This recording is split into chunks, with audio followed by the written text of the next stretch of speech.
Welcome to the Customer Excellence Podcast. I'm your host, Jack Malacco, and today we've got a very special guest, Kristen Emenecker, the Chief Product Officer and Strategic Officer over at Playvox. Did I say that position right? Yeah, yes, absolutely. Chief Product and Strategy Officer, but however you want to arrange the words, yes. I tried to lengthen it out to make it sound as impressive as possible. Even more impressive, right? Yeah, I like that. And Kristen, it's funny. I mean, I feel like I've talked to so many people over at Playvox, but I haven't had the chance to actually sit down and have a chat with you. So this is actually something I've been looking forward to for some time. Well, then this is long overdue. Yeah, I'm glad we got to do it. So we won't waste any time at all. We've got about 13 questions on the docket today. Answer them to the best of your ability, and we'll learn a little bit along the way. Ready to go? I am, absolutely. Can't wait. All right, let's start with the very first question that goes all the way back to the beginning. Tell us about your background. How did you get started in customer support? Yeah, so this is one of those stories that where you thought you were going in one direction and you ended up in a different direction. So like many people, I think I started working in customer support while I was in college, right? I was like waiting tables, and I was always working multiple jobs, waiting tables and working in contact centers. These are the things that people do. And I liked it. I was a journalism major, thought I wanted to be a writer. I actually ended up with a PR focus because as I went through as a journalism major, you went through and tested out, broadcast journalism and, magazines and print newspapers and all of the different formats. And for whatever reason, the first day I went in for the PR class, the professor came up to me afterward and she was like, "This is what you were born to do." And I don't know if that was a compliment, honestly, because I think what she was saying was that I was a really good spin doctor, which maybe is a character flaw. I don't know. But nonetheless, it was, I found that it just came to me really naturally. And sometimes you just fall into something. And so I decided to be, a journalism major, but with a PR focus. So I pictured myself working someday for, a PR firm, maybe leading a PR firm one day, right? Being in this whole sort of PR focused career. And when I graduated, I was a winter, like a December graduate. And so I had been working, I told you I paid my way through college. So I was working all these different jobs, and I had been working at a car dealership. I promise you this is going to get somewhere. And they, as a showroom greeter, right? The kind of thing you do in college, you can read while no one's coming in and do some homework at the same time as you're getting paid. And they offered me a full-time job with benefits and said, this job is in marketing, and that's kind of like PR. And I was graduating and I was like, okay, that sounds great. You're going to pay me a salary and I'm going to get benefits. Marketing seems close enough. And so I went and took this marketing job. And what I found out that it actually entailed was they had this brand new concept, this radical concept where they were going to pull all their different dealerships around the country. They were going to route all incoming sales calls to one location. Now you see where we're going here. They were going to route all incoming sales calls to one location so that they felt like they were going to call this the business development group. So that was what they meant by marketing. And they assumed that then we could schedule appointments and we could track that, and we could probably do better than just sending it to the salespeople on the floor. And then they realized, I'm dating myself, this is the 90s, but I was, we could do auto by fax and re-up people's, we could get their, the one email account that we all shared. We could, renew leases. We could start to do outbound to renew leases. And so there was one sales manager and myself. And so we're digging in, and she knew nothing about computers. So I'm trying to help her put together these basic Excel spreadsheets that would roll up month to date and quarter to date. And we're trying to figure out what all the KPIs are. And we're about 3 weeks into this, we've got a hiring profile. We're figuring out how to hire people. And she suddenly quits because apparently she didn't want to make the move anyway. And the general manager calls me in and he says, we think you're a smart kid. And none of us know what you guys have been doing back there, but we've sold this really big to our new company because the company had been sold. So it's real political for us. And we're going to give you a budget in 90 days. And if it works out, great. And if it doesn't, we're going to part friends. And so I was literally thrown into the fire. And through sort of tears and sleepless nights, I realized as I was trying to figure out what's the hiring profile and what are the metrics and how do I do this? And I've never done any of this before. I realized, oh my God, this is a call center. And I've worked in call centers before. And I know there are a lot of metrics. I never was the head boss, but I know there are resources, there are groups. So I started to, look into those groups and figured it out. And long story short, we built it and ran our little call center. And it was really, it was successful, increased showroom traffic, increased closes, all of those metrics. And so through the course of doing that and looking for, other roles, I met someone who was running a small consulting company, and it was still really small. And so when I left the car dealership, I went to work for them, and they specialized in remote quality assurance, so third-party quality assurance, as well as general sort of consulting, company called TPG Telemanagement, a woman named Lisa DeFalco. And this was 1998.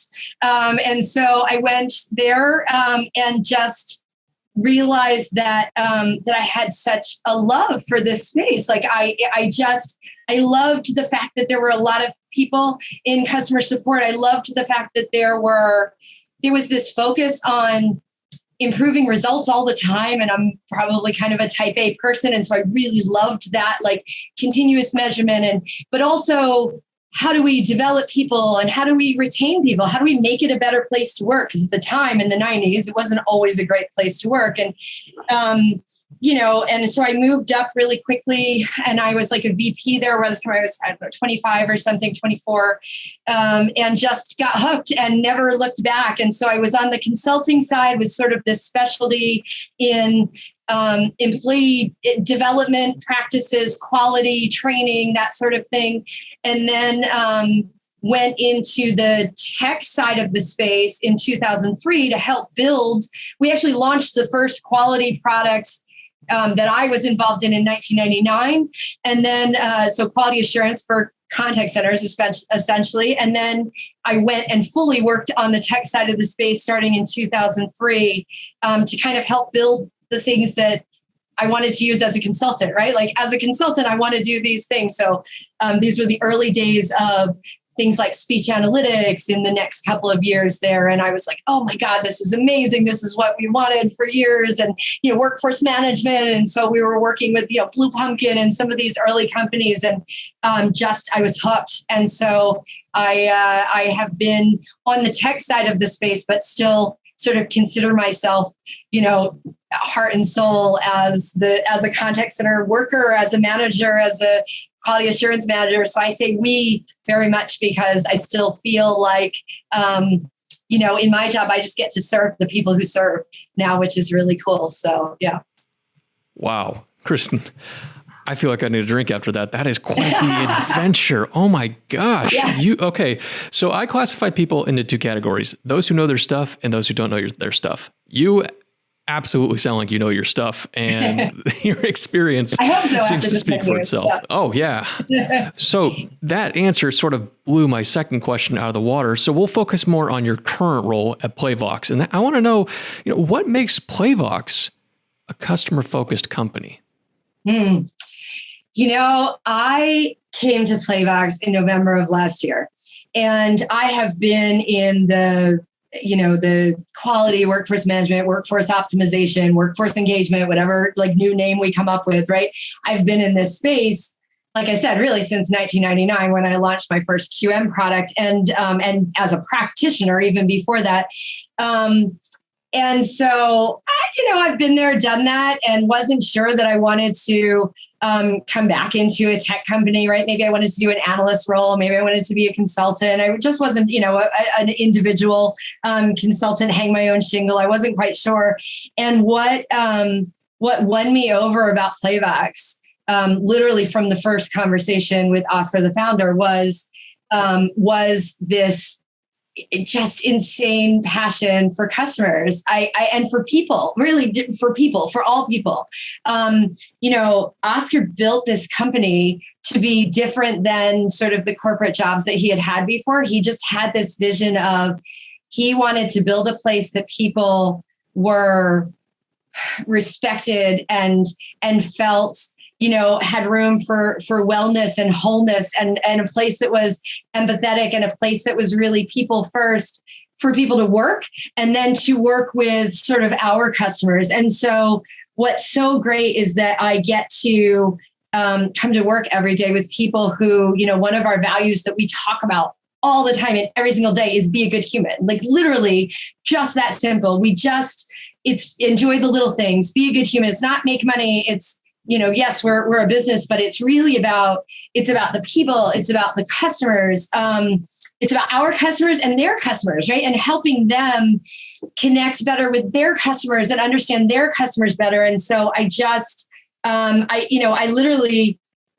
it was much smaller. I came from like one of the big guys, and I didn't think this was my forward path. And I'm so glad that I made this decision. And I literally made the decision because I was so excited when I talked to Oscar, like just to go work for a company that believed these things and had these values that were really similar to mine. And so I think everything about Playvox makes us a customer-focused company, down to the last person in finance doing accounting, right? I mean, everything we do is about our customers, is about people, is about really caring, wanting to do the right thing, never wanting to do the thing that is about the dollar over the person ever. And I haven't worked in that sort of a world in a long time, so it's really great.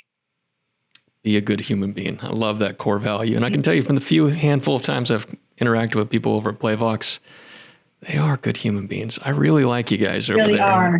I think the work that you guys do are a testament to the customer focus that you try and attain every single day. Okay, let's flip the script a little bit, Kristen, and talk about maybe the stormy waters, right, that we've faced in our careers. Because oftentimes, right, throughout our careers, we've made decisions that didn't exactly pan out the way we thought that they would. So my question for you is, what's a decision that you've made in your career that had an unexpected outcome? There are so many times when a decision makes an unexpected outcome or lands us, with an unexpected outcome. But I think it has probably been the times in my career where I have made the mistake of solving the problem before I fully understood it. And I think that's a thing that we do as managers and leaders if we're not happy. And it's almost, I've gotten to this point in my career where I think I've decided that it is 90% of the job is knowing when you've reached the real issue and not jumping to the solution before you've solved the correct thing. Because otherwise you make a decision and you think that we're going to change course and things are going to go differently. And you realize that you didn't solve the right problem. And because you didn't solve the right problem, nothing changed and you didn't get the outcome that you expected. So I think, I could give a bunch of examples of that, but that's the pattern, right?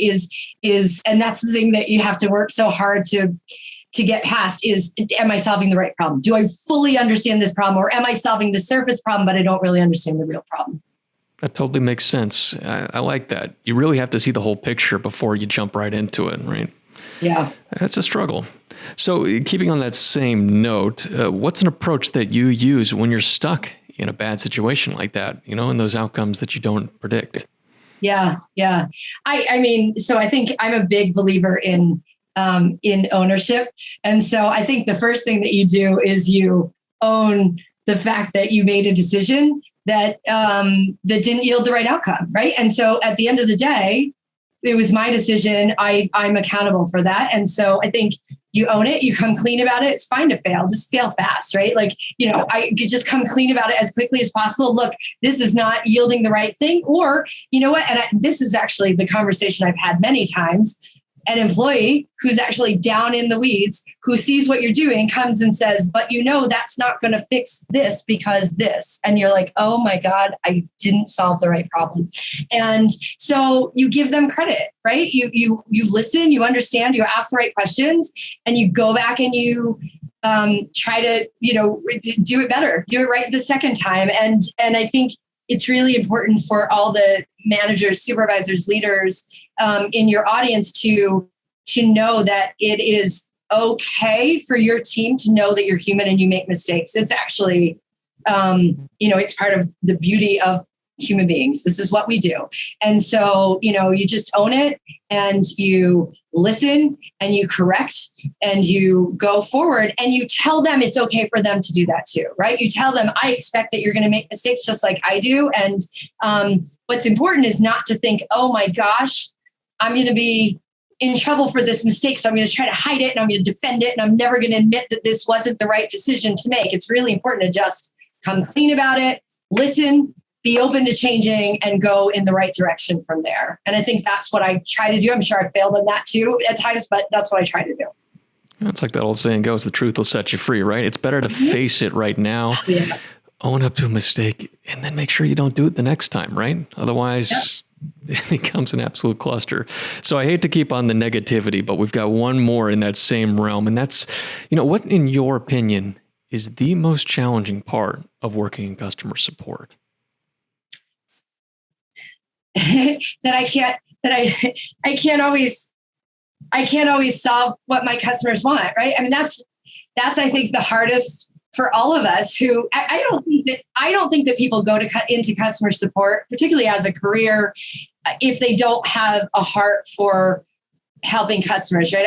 I know sometimes there's this narrative out there that this person's a bad egg or this agent gives terrible service. I tend to think something has gone wrong for that person somewhere along the line, because I don't think the people that are in this space don't do it if they don't want to be able to really solve problems for customers and help them. And so I think the hardest part of the job at every level, even at my level, as a vendor, right, is that moment when the customer's like, I really need this solution to work like this. And I realize it doesn't work like that. It wasn't architected like that. And unfortunately, it's not going to work like that. And we got to solve it a different way. But gosh, I wish I could just say yes to everything, right? And so then it's just a matter of, again, you come clean about it, you go sit down, you say, that would take 6 months, but I have another idea, right? You bring another idea to the table. What if we do this, right? Or when you're an agent on the phones and you can't solve a customer's problem, you are honest with them and you tell them what you can do. But I do think that's the hardest part of the job, is not being able to just say yes to everything. Yeah, absolutely. It's tough because we tend to want to make sure that we serve the customer. I mean, that's what we are. It's a servant role, right? I mean, but what do you take away from that lesson, those challenges, right? How do you go forward knowing you can't say yes to everybody? Yeah, I think honesty is your path forward. I think transparency is really important. So I think customers need to understand, at every level, first of all, what you can do. And second of all, where appropriate, why you can't do that thing, right? So again, if it's a matter of, wearing my current hat in my current role. So we're a technology company. Maybe one of our customers wants the solution to do something that is fundamentally different than the way it was architected, right? It wouldn't work. Or maybe it's a bad practice, right? Frankly. And so it wouldn't support the rest of our customers if we suddenly change course to do this. I think it's just really important to be transparent about it, to talk through what you can do, to ask questions about what they're trying to accomplish. Make sure, again, you're solving the right problem, because they might be bringing you a solution, but is that really what they were trying to understand, what they were really trying to accomplish? Because maybe there's a better way to do it. I just think transparency is the way to go. I think that, again, your customer's a human, you're a human, we relate as humans, and we, we'll find a way through it. They probably can't say yes to everything in their job either. And so if you're just honest, they'll understand that. Yeah, absolutely. Just wish more customers would realize there's a person on the other end of the support line I know. But we're not going to badmouth them. All right. Yeah, I know. Well, let's get into a more positive aspect of this conversation now. We're going to go back to the beginning again, and I want to know who's helped you get to where you are today in your career. Was it a mentor, or was it some sort of resource used along the way? You know, this particular book or podcast, anything like that? Yeah. Oh my gosh. So many people. Yeah. I mean, so many people, right? I told you that I, had a great mentor in Lisa DeFalco, who's still in this business, and she's amazing. Taught me so much, and I mean, I was green. I was 20 something, and even though I had run that little call center for the automotive dealership group, I was now dealing with Fortune 100 big guys, and I had so much to learn, and she just taught me not only about the fundamentals of customer support and operations and employee development and all of those key pieces, but also just about about business, about respect for other people and the knowledge that they bring, about working with clients at a different level, right? I was used to sort of the consumer on the phones level, and she was talking to me about something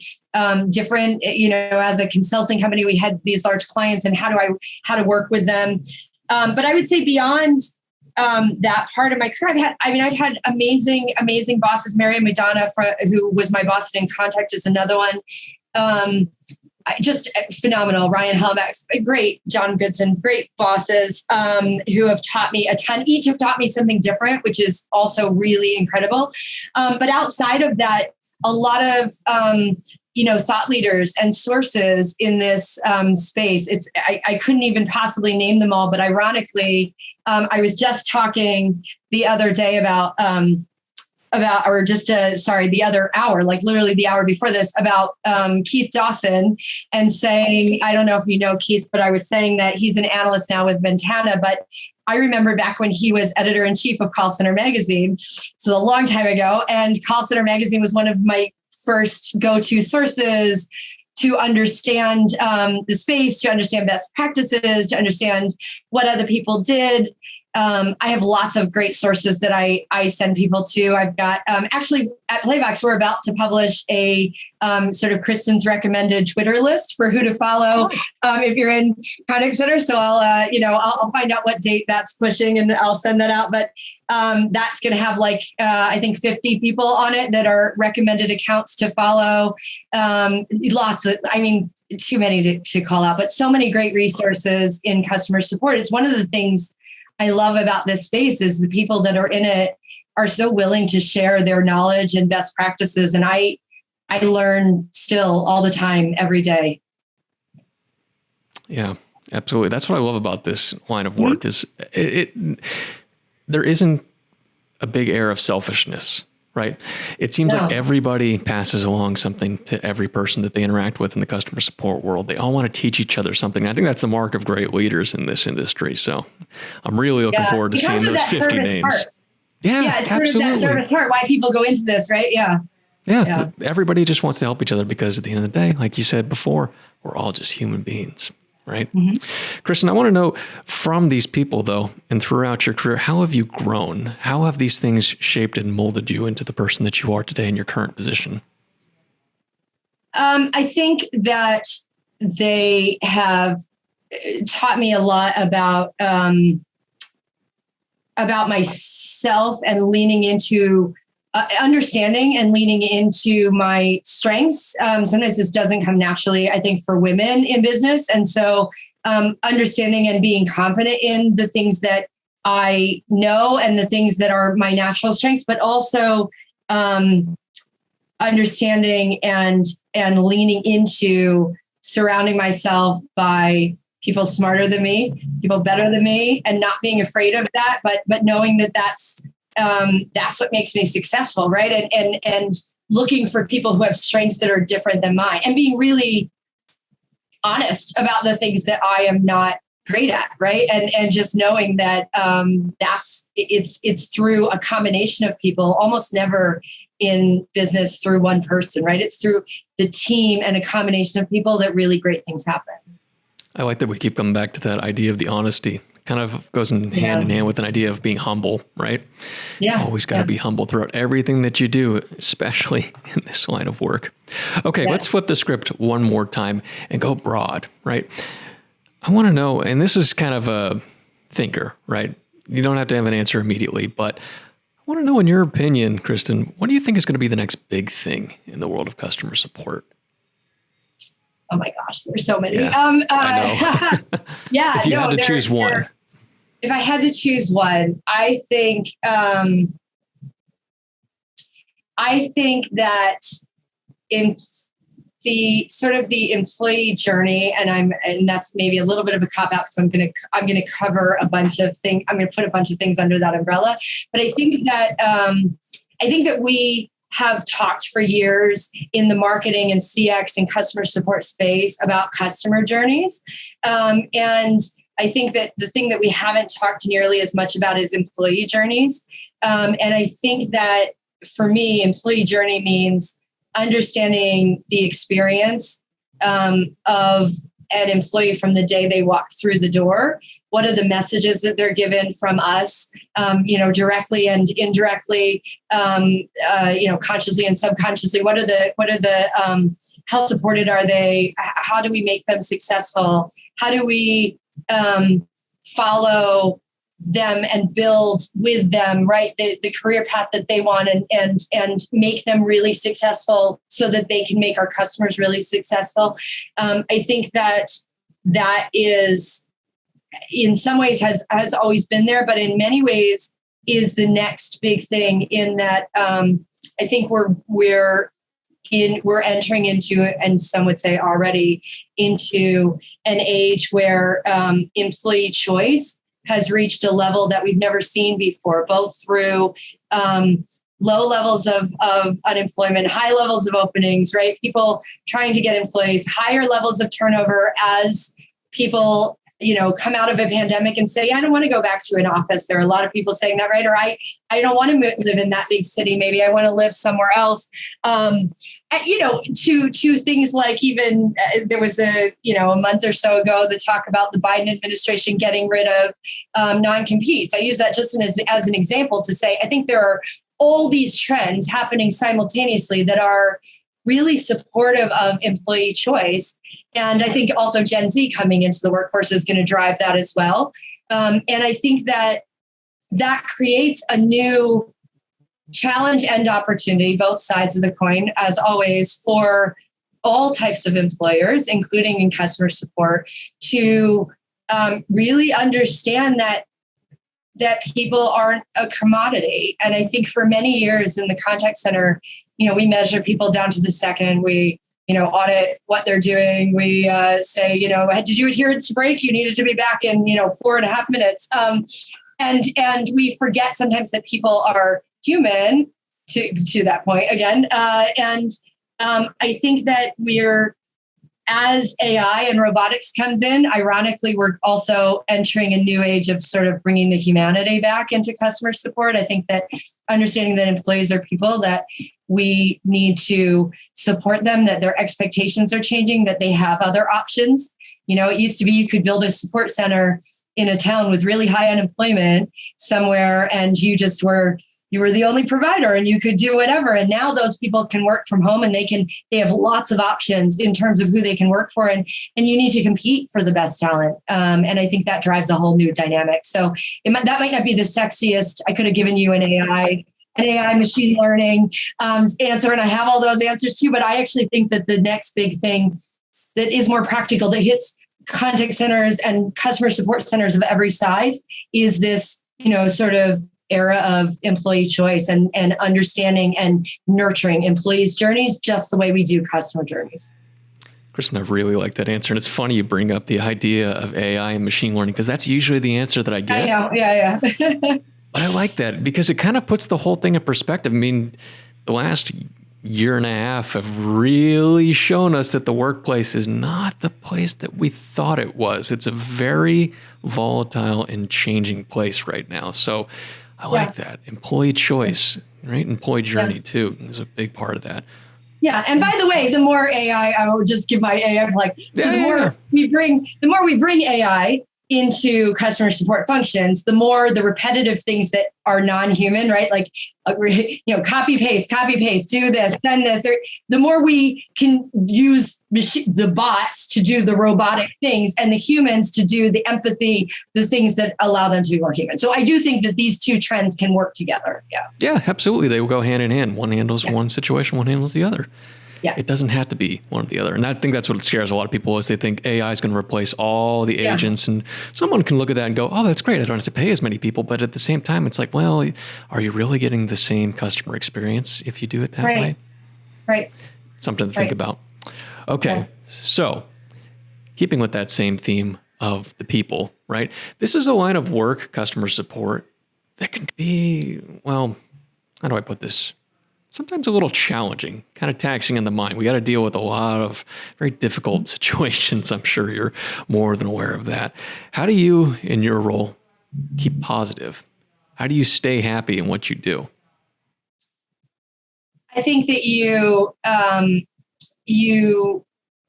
need to not lose sight of the people who you made a difference for today. And I think that it's important to do that in your own sort of company, your coworkers, your team. Did I make a difference for someone today? And let's remember that even when I'm feeling defeated. I think when you're supporting and servicing customers, that's also important, right? No matter how bad that last chat or email or call went, the truth of the matter is you probably can remember that this morning there was that guy that thought he had this huge problem and you just solved it for him. And I think that's what energizes us, right? Did I do something for my employees that made a difference? Did I do something for my teammates and my coworkers that made a difference? Did I do something for a customer that made a difference? Yeah, I like to compare it to social media. For every one fantastic comment that you get on a post, if you have at least one negative one, we tend to gravitate towards that and let that consume us. But I like that. You got to go back and remember you are making a difference in people's lives. And even if it's as small as, hey, I fixed a guy's plane reservation, right? He's got a better seat now. You got to celebrate the little victories, right? Yeah. Remember that. And when you're in a funk, and when you're in a funk and you're feeling that, that depression from that one that you want to focus on as, because that's normal. You want to focus on that one negative, go knock the socks off the next one or do something good for a coworker. And that always will improve your mood. Yep. Take that energy, put it in the positive. Like that. Kristen, what's one support myth that you'd like to demystify for our listeners and viewers? And that's another big one. And I kind of threw that one at you, but I want to know, is there a myth that you see that you want to demystify in this world? Yeah, I think there are a bunch of them, right? I think I think we touched on one earlier, and that is that there's a myth that some people in customer support care about customers and some don't. I find that to be a myth, and I've talked to lots of people, including the people who I was told this guy doesn't care, this person doesn't care. I've almost never found that to be the case. They're not. Why would they say that they're not in the job because they don't care? Now, they might be frustrated. They might be beat down. They might need a reset. They might need better support or better tools or whatever it is. But I think that's a myth. I don't believe that there are, customer hating customer support people out there. I've never found that to be the case. I think that another myth is actually one that you just touched on, which is the myth that, the robots are coming and all customer service agent jobs will go away and customer support human jobs will go away. That's a complete myth. That's, we need that connection and complex problems. And even as, sort of AI gets more and more able to handle complex problems, we need empathy. We need things that are inherently part of human connectedness. And I think that that's not going anywhere. It will evolve and we'll bring better tools in, but it's not going anywhere. I think that another myth is that there's sort of one right way. And I think I deal with this a lot because I deal with quality assurance. And so in quality assurance, the left brain side of me wants to say, like, this is exactly how this should go, and it should go like that every single time. But again, that's that old mentality of making humans into robots.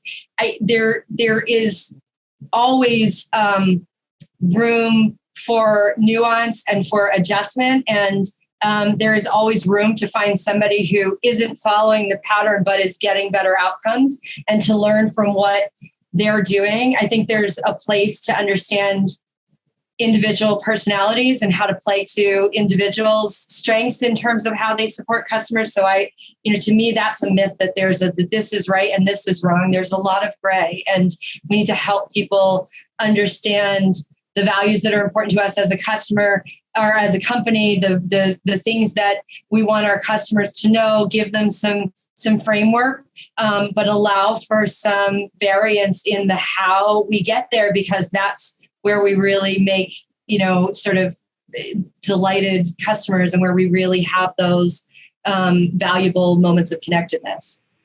100% agree with you. Kristen, you give us a lot of myths to demystify. I like that. I really like that. Usually we have one, or people go, well, I don't know, maybe this. Give me a few more minutes. I'll come up with some more. Oh, yeah. You're just full of answers today. Kristen, I want to know where can our viewers and our listeners connect with you online if they want to know more? I mean, like you said, you're putting out the list with Playvox pretty soon with people to follow, but where's the best place to follow you?